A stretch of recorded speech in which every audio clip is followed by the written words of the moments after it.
dadaal ilaa uu ku iftiimayo waaga noloshaadu. Noloshu waa dooqe, dooro inaad u dagaalanto waxaad rabto, hana noqonin dulmane.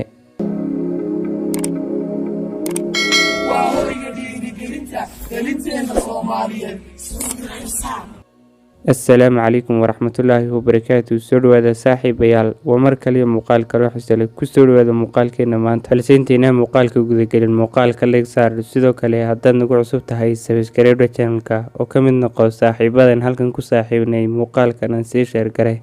nabadgelyo korkooga haato kuwa arrimahooda Ilaahay u tala saartay subxaanahu wa tacaala, weliba kalsooni ku qaba inuusan marnaba dayacaynin. Muuminku waa sida caleemaha cagaaran ee saaran geed timireedka, taasi oon dhacaynin si kastay u daran yihiin dabaylaha iyo duufaanada. Muuminku waa mid rumaysan shay walba in talidiisu ku xidhan tahay Allah, wax kastoo Allah doonayna ay tahay dhab ahaantii tii wanaagsanay. Xaqiiqdii noloshu maahan mid ahaanaysa qaab keliyata. Ogsoonuu qofkii maqnaa inuu soo laabanayo, xanuunkiina laga caafimaadayo, ciriiri walbana uu dhammaan doono marun. Shay walba kugu adkaa haddaad Ilaahay u tala saaratid uu fududaanayaa, culays kastana gadaashiisa waxaa ahaaday fudayd. Waxaa hubaala in Allah subxaanahu wa tacaala shay walba uu hagaajinayo, meesha ku habboon uu dhigayo, waayo Allah wuxuu ogyahay waxaad u baahan tahay, isagaana ku siinaya waqtiga ay kugu habboon tahay. ee samirun adigu. Dhab ahaantii Allahina dayici maayo. Si kalsooni ku jirto ugu soco noloshaada, kana tag hadallada ay dadku ku leeyihiin oo ha u joojinin. Keliya hagaaji camalkaaga iyo niyadaada, rabbigaana tala saaro. Kaalmayso samirka iyo salaada, oo dadaal ilaa ay ku iftiimayso waaga noloshaadu. Noloshu waa dooqe, dooro inaad u dagaalanto waxaad rabto, hana aqbalin inaad noqoto dulmane.